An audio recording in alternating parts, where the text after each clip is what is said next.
Hello, everybody. Welcome back to Tea Break Chats with Lindsay. I was off last week because my family was here visiting, which I'll talk more about. But I'm back this week. So, for anybody who doesn't know me, my name is Lindsey Hall. I'm a divorce, relationship, intimacy coach. If you've watched these for a while, you know that my title changes somewhat when I do this work. And that's what it is these days. Divorce, relationship, intimacy coach. So I come on, I do these tea break chats where I talk about what's been going on lately in my life, kind of general life chit chat, and then I answer your questions that you have sent me. Chance for some free coaching, advice, thoughts, opinions, all that kind of stuff. And I never script them or really prepare for them. So they're always a bit like, whatever comes up that week is what comes up, which some of you may love, some of you may hate. If you hate it, you're probably not watching this. So if you love it, hi, I'm glad you're here. So this week, I also should say I believe very much in showing up for these, like very real, very authentic, very much not trying to make me into anything I'm not, make my energy into anything it's not, just very, very real with it. And as you can see today, I am in comfies. I mean, I often am when I'm on these. Very minimal makeup. Haven't showered yet. This is yesterday's hairdo. So after having my family here for a week, which, like I said, I'll go into more, but I was left exhausted. And then, so there's been this like big energy dip after that. I've then sort of been doing all the things I need to do to tend to my energy and coming up on the way back up. But then I was back at my corporate job the last 2 days, which was very full on. Today is the first day of my bleeding for this month, which for me, the first 2 days are really like, I need to be comfy, I need to be cozy, I need to be slow. And that then helps me set the tone for the rest of the month, for the rest of the cycle. So feeling that day one energy dip.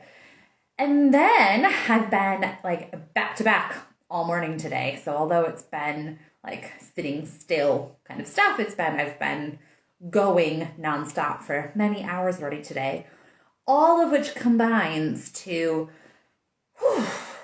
right now, not at my highest. Sometimes I'm like, today I'm like, so that's kind of where I'm at. So yeah, about my family's visit. So it was my sister, my brother-in-law, and their kids who are 12 and 14. And it was my niece and nephew, it was their first time coming to England. So I've lived here for pretty much their entire lives. I moved here when the oldest was 6 months old. So I've been here their whole lives. And this was their first time coming to England. My sister has come before whenever I've gotten married and had babies and done all the big life events. And my brother-in-law was here once before as well. So a mix of newbies and experienced visitors. But normally I take my kids and go there. So this is the first time that they as a family came here. And I didn't know necessarily like what it was going to look like or how it was going to work, because when we go there, we stay at their house. They let me use their car. It's very much like we're kind of all there all the time. But also because I've got the car, I've got a little bit of freedom with it. But when they came here, my English house is a lot smaller than their American house. You may know everything is smaller in England. So they couldn't stay at our house. So they had an Airbnb nearby. And they didn't rent a car, so it was walking, everything was walking in public transport. And I knew it would be a different experience, but I didn't know what it would look like. And so there was a little bit of kind of unknown, uncertainty, stress going into the visit, because we as humans don't really like the unknown. It doesn't do great things for our brains. I particularly don't like it. It's something I work on massively within my own inner work and growth, and I am so much better at it than I used to be. But still, it's a pretty innate thing to not love the unknown. We like to have an idea of what's coming. We like to have certainty. It makes us feel like we're in control, even though we're still not. So there was that in the run-up. then they came and it was incredible. But I do this thing where, again, something I've been working on a lot in my personal work over several years now is feeling all the feelings, letting yourself really feel deeply into your feelings. But when it comes to my family, I still like have these, I put it like feeling blockers in a way, where I don't let myself feel the fullness of it. And part of like, it's this sort of, we wish that we could selectively numb. We wish we could just numb out the bad stuff and feel all the good stuff. But we can't do that. So when we're trying to sort of like numb, because some feelings will be too intense for us, we end up sort of numbing all of them. When I say I numb my feelings with my family, I don't do it consciously, but it's almost like before they were coming, I didn't let myself feel the super excitement that my family was coming because it's too overwhelming.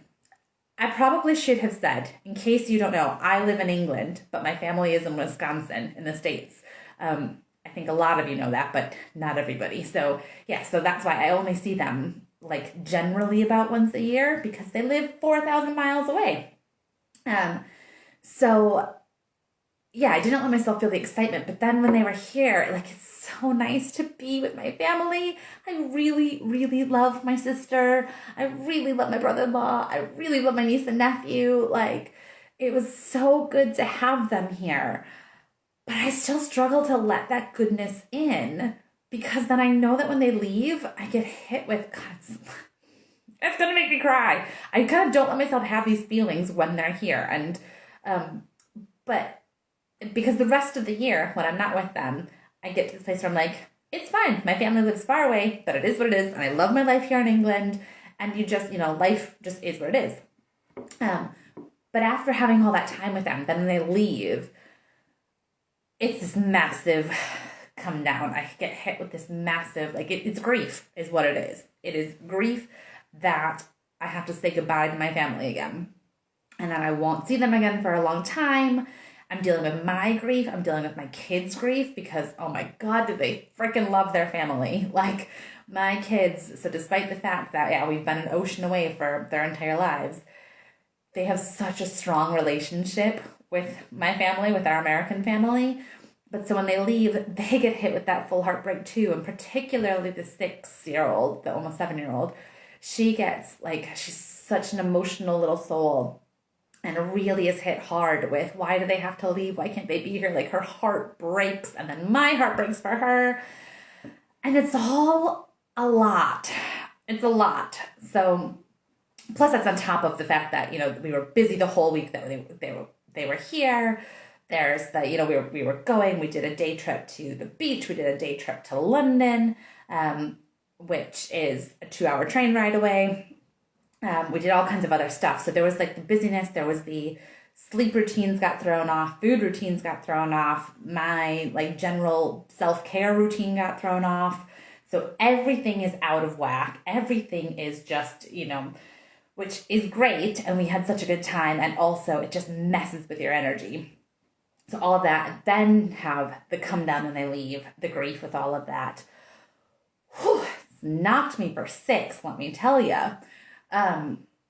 So I have been, in the days since they left, really been aware of that impact on my energy. And then also was aware that, I was at the end of my cycle, bleeding was going to start soon. I know that my energy dips at that time. And so I've been really just trying to honor that and doing that by resting as much as I can, turning down a walk out in the Peak District, which I love going out for walks, and I love getting out in there. It's so beautiful. But I knew when I got invited to do that on Sunday, I was like, that's not where I need to be right now. I need to be at home on my couch under a blanket. And that was a much better choice for me. So giving myself rest where I can, and then getting myself back into the habits that I know support my well-being. And I was talking about this couple weeks ago, in these where really focusing on the basics, and that's what I've been trying to get back to. So back to my habit board where I tick them off every day of good nutritious food, 2 liters of water, moving my body, getting fresh air, getting 8 hours of sleep, and having a pocket of pleasure where I really stop and soak in some pocket of pleasure in my day. And so since I've been doing that the last few days, it's not a miracle cure. It's not like, oh, I suddenly feel tons better. No, these are slow builds to get our energy reserves back up. But I do these physical things. I have to give my emotions time to process and metabolize too, because all these emotions, they don't just get, like whoosh, done. It's like, no, they need to process in me, metabolize the energy that's happening in me, and really just give all of this time while taking the actions that I know support me, but giving myself time for all of this to take effect, to kick in, to show up in my energy levels, and while honoring where I am in my cycle as well. Because, I know I talk about this a fair bit, but particularly as women, we have these 28-day cycles, which are very different than men who operate more on the 24-hour cycle. But with women, our energies change throughout the 28 days, throughout the monthly cycle. Our emotions, our physical needs, our need for rest, all of these things are so greatly impacted by where we are in our cycle. And so, like I said, I know that on these first 2 days in particular, I need a lot more rest, a lot more ease, a lot more softness. It doesn't mean I don't still get stuff done, because I do. I just need to be a lot more mindful about how I do that and how much I'm trying to pack in. Because I know from experience that if I try and do too much on these first few days of my cycle, if I try and push too hard, it throws me off for the rest of the cycle. The rest of the month, I feel like I'm trying to scramble to catch up on rest, and I just can't ever quite achieve it. And it really is noticeable. And I kind of don't get the chance to get really restored until the next month when I let myself rest in these first few days. So it's worth it to really slow down now, knowing that will give me that boost to go whoosh with my energy when it comes, because we're constantly changing. So I know that although I'm feeling like now, give it a week or two and I'm going to be like, whoa, I can do all the things. And it's not to say that all day is like this. Even within my day, I still have yeah, I want to go get him. And then I'm I just want to sleep. And, there's all these little fluctuations as well as the monthly fluctuation. But the point of all of this that I'm saying, to summarize why I'm telling you any of this at all, is to really just honor where you're at with things, with life, with energy, really noticing where you're at with it, meeting yourself in that moment, honoring where you're at, asking yourself what you need right now, and then as best as possible, giving that to yourself. So if what you need is to go and get shit done and tick off all kinds of things on your to-do list and scurry around the house and clean like a mad person, and you're just I'm gonna say yes to all these events and go socialize and do that, that's what you need, great, do it, honor it, go for it. And if what you need is to ignore the texts, not reply to the voicemails, say no to the walks outside, even though on other days you know that would be great for you, but today you just feel like you don't need it. Today you need extra naps. You need to not shower by 3:00 in the afternoon. You need to do all of your work in leggings with a blanket on your lap. If that's what you need, great. Give yourself that too. And just really honoring your needs and making all of it okay. Knowing that none of it is fixed. It will keep changing, absolutely. And not making any of it wrong. Now, if you get stuck in, gosh, I just want to sleep and all I've wanted to do for a month now is sleep, that's a sign that there might be other things going on. If you are so expect change in things. And if you're feeling consistently low and lethargic and there's nothing that can drag you out of this, have a chat with me, have a chat with somebody else. There's definitely support around these kind of things, because that's not normal. What is normal is having hours, days, even a week of this kind of dip. Totally normal. If it continues and continues and continues, that's where let's, ask some questions and do some digging. Yeah, that's where I'm at. Let me just pause and think.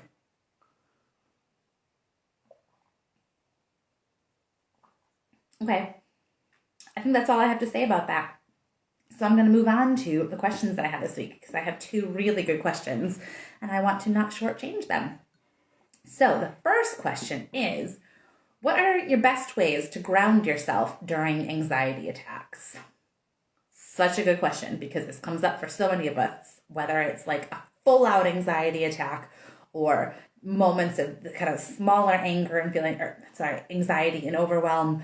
Like there's a whole scale of where we can experience anxiety, but wherever you're landing on that scale, that anxiety, that feeling of panic, the anxiety attack in your body is your body's way, your nervous system's way of telling you something's happening right now that I can't handle. There is something that is overwhelming my senses, that's overwhelming my system and freaking out right now.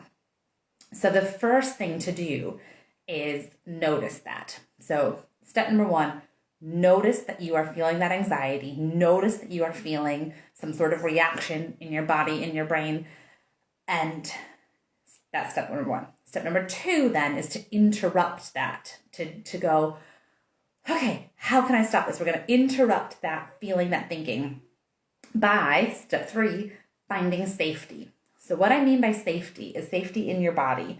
Now, the vast majority of the time when you are freaking out in your body and feeling this anxiety attack, not 100% of the time, but the vast majority, you're not actually in danger. Your body thinks you're in danger, your brain thinks you're in danger, your nervous system thinks you're in danger. That's why it's triggered, but the actual reality is you are probably not.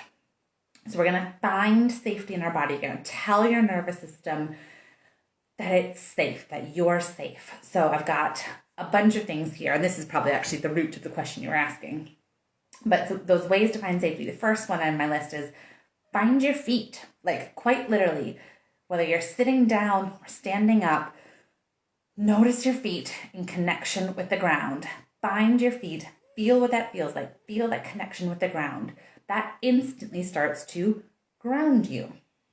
A really good way of doing this, if you are in a place where you can do so, is to literally ground yourself, to take off your socks and shoes, bare feet, connect with the earth. So go outside, stand on the grass, stand in the dirt, really feel that connection with the earth. Very aware that is not always entirely possible, or it's also still wet and cold outside. I don't know about where you are, but I'm so tired of it being wet and cold here. But so there ain't no way I'm going outside barefoot right now because I would freeze instantly if my feet were bare. But if it's warmer or that's a possibility, that's a good one. But if not, even just standing inside and noticing your feet on the ground and that feeling. Deep breaths. Slowing down and focusing on your breathing. There's a ton of different breathing exercises you can do. I'm not really going to go into them now, but if you go on YouTube and check out breathing exercises or just Google it.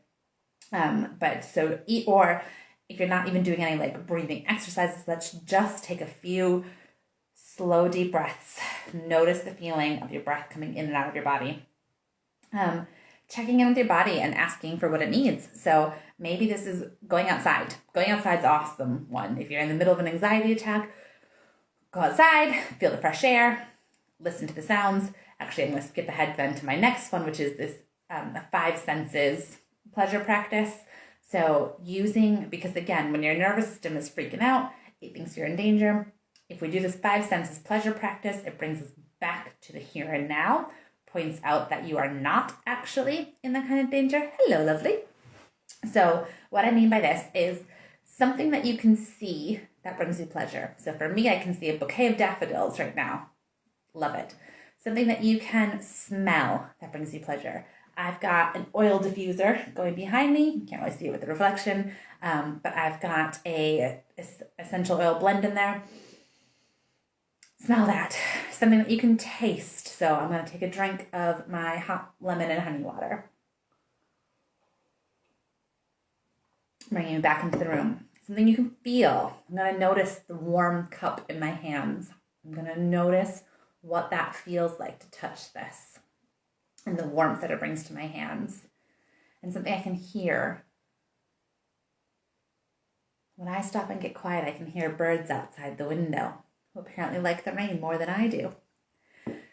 But all of those, by using those senses, it brings you out of the triggered mode and brings you back into the here and now. It brings you into the present, shows your body that you are safe.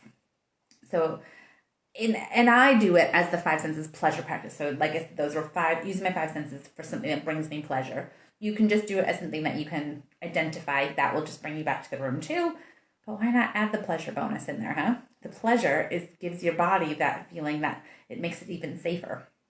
Sometimes it might be back to like ways to find safety in your body when you're to bring yourself out of an anxiety attack.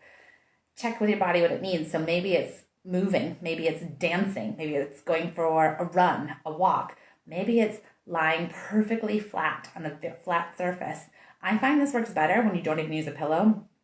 So I do it on the bed, maybe the floor, maybe the couch, but I do it on my bed, take away the pillow and just lay on my back flat for 10 minutes. And it's amazing the difference by laying flat like that. It helps to realign your energy. So your energy field is surrounding you. It helps to like realign your energy levels. All of those things are really great ways to get out of the triggered response that you're in, to ground back into yourself, and to tell anxiety to knock it off. And then the fourth thing that I want to throw in there in terms of dealing with like an in-the-moment anxiety hit. So you've noticed what's happening. You're deciding to interrupt that pattern. You're finding safety in your body through that long list of ideas I just said as options. And the fourth thing is check in with your higher self, with your soul self, and hear what they have to tell you. So this is you get quiet and you check in, you connect with that soul self inside you. You say, what do you want to tell me right now? Your soul self is probably not going to be the one who's saying, freak out, everything's wrong. Your soul self probably has a lot of other messages for you, a lot of other potential messages. And it doesn't come from a place of judgment or shame or fear. Your soul self is the one who helps you identify like the real truth that you need to hear right then. So that's the final step that I put on that process. So I hope that was helpful. Let me know if you want more on that and we can chat more. Okay, then the second question, hold on, I need a drink first.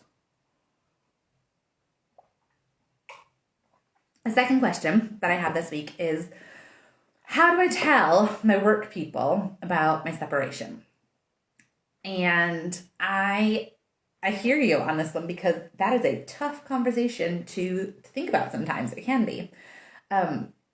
You've got this big thing going on at home and maybe you've been keeping it quiet for a while, or maybe just, this idea of separation, like maybe you just talked about this morning, or maybe it's been something you've been keeping to yourself for a while, but the thought of having to tell the people that you work with about this big personal life thing can be a little bit overwhelming. But I also think it's really important to do. So I love that you asked me this question, and it wasn't how do I not tell them about it? Because I think it's important to our relationships and our home life absolutely 100% affect how we show up at work, what's going on in our work capacity. So keeping this to yourself, although that can be really tempting, I don't think is necessarily the best answer at work. So how do you tell them about it though? The first thing I would say is if you can spend a little bit of time with yourself first, getting clear on your needs on this, because often what people at work want to know is, how can we help you? What do you need? Now that's assuming that you've got a supportive work team. You might get blank stares or awkward, I don't know what to say now, or so sorry that's happening to you, and then quickly rushing off to do something else. Some people get really uncomfortable with uncomfortable conversations and emotions. If you have a supportive team at work, they're probably going to want to know, what do you need? How can we help you? So having that thought out a little bit ahead of time can be really useful. So maybe that is nothing right now. I just needed to get it off my chest so that you knew what was going on. Maybe it's sometimes I get overwhelmed with the emotions behind all of this, and I just need to go take a few minutes outside. And if you could just be understanding of the fact that I might disappear from my desk for a little bit more, or maybe it's, I've got this big deadline coming up and I just cannot for the life of me focus on it and I could use some support in meeting this deadline. Or maybe it's, can you connect me to the employee assistance program? And is there a helpline that I can use so I can get some counseling, some therapy? Maybe it's having some sort of code word with your boss. So like when you're about to get hit with that wave of emotion, because that's the thing. This home life stuff, it can just come out of nowhere. Even if we're at work, maybe you'll get a text from your partner, or you see there's a million ways you could get triggered. So maybe when you're about to get hit with that wave of emotion and you need to go deal with that. Maybe you've got a code word with your boss so that they know not to give you a hard time about where you are. Or maybe it's not your boss, it's your team, because I think that this goes, for me at work, communication goes up and down the chain. So trying to keep this from the team below you, also, I think not helpful. They can be really helpful in supporting you. So sharing it with them and saying listen guys, I've, whatever your code word is, I gotta go deal with the emotional stuff, and that they know that, okay, they're not gonna be harassing you for all kinds of other stuff that they need right at that exact moment. So really spending some time thinking about stuff like that. What is it that would be supportive to you in a work team context while you're going through all of this? Maybe you are going to need some time off. Maybe you need to take some personal days. Maybe you need longer than that. Maybe you're really this is really hitting you hard and you need to be signed off for a while, talking to your GP to get a doctor's note to get signed off work. Whatever it is, knowing that, getting clear on what you need, and or getting clear on the fact that you don't know what you need yet. You just know that this is the mess right now and you needed to share it. All of that is helpful, but keeping it to yourself and trying to continue acting like everything's fine, it's fine, I've got this. Not the most helpful. So coming up with a way to share it. The other thing that I meant to say though, this is all about the kind of when, this is what you can share for your needs.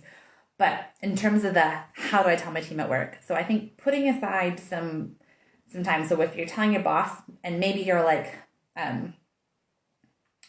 so much depends on where you're working and how it's going, but just saying is I've got something I want to talk to you about, some personal stuff, is now a good time, because I think it's really important to recognize that this is big news. And if people are busy trying to get these other 6 things done right now and you come barreling in with this personal news and they didn't have the headspace to give you, then you might not get the reaction that really would be the most supportive, because it totally caught them off guard. So giving people a little bit of a heads up saying, I've got some personal stuff I want to talk to you about, is now a good time, or when would be a good time.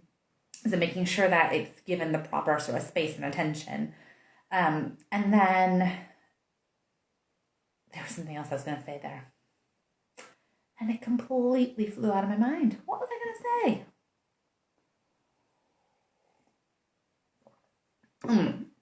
And just knowing as well that whatever reaction you do get is not a reflection of you. So like I said, some people will be great. Some people will be like, thank you so much for telling me. How can I help you? How can we support you? Other people will be like, gee, that's awful. Quick, get me out of this uncomfortable conversation. Some people might be like that. You can get a whole range of responses, but know that it's not reflective of you. Know that you get to assert what it is that you need. And if you don't get the right kind of supportive response that feels good to you, find somebody else. It might not be your line manager. It might not be your team, but there will be other people at work who can be your support network. And if not, call me. I get to be your support network. That was a nice little segue, wasn't it? But yeah, on the work front, I think that telling them and sharing that communication is really important, but knowing that you don't get to control what the response back is. So I hope that was helpful. Did I answer your question? Let me know. I'm now settling with that one going oh, did I say all the things? So let me know if you found that helpful, or if you want to go into it in your work situation in more detail. We can do that in a separate conversation. So, is that all from me today? I think so. I think that covers what I wanted to say. So, I will be back here next week doing this again, because I do them every week when it's not school holidays. when I don't have my kids. It is still school holidays here, but they're with their dad all week because they were with me all of last week. So I'll be back here next week. If you've got questions for me, send them over. If you want to talk about coaching with me, drop me a message. I am more than happy to. We can jump on a free 30-minute call, talk about where you are at in your relationship divorce journey, talk about what I can do to help. And if that aligns, then great. Talk about how much that costs, what it would look like, all that kind of stuff. So yeah, if you want to do that, like I said, free 30-minute call, we can set that up. I do have I forgot to mention this. I've got a Dating After Divorce group program that starts on Thursday, April 18th. So that is next Thursday at the time that I'm recording this. Those calls are going to be every Thursday from 8:30 till 9:30 English time. And so if you want to chat about that, let me know. I'll send you the information. We can chat. Dating after divorce is like one of my favorite topics because it's that like the how do you move from the stuck and the bad to turning into this amazing, incredible relationship that you are so, so worthy of. It's like the most exciting thing. So I would love to talk to you about your dating after divorce journey, if that's where you're at, and see if this group program is a good fit for you or not. And yeah, I think that's it. I'm going to have a little bit of quiet time now because like I said, I have been going nonstop all day and I'm going to do the whole 10 minutes laying on my back flat in silence because I need it. So I'll see you next week. Thank you for listening. Let me know what comes up. I would love to continue the chat. And yeah, I love you very much. Mwah.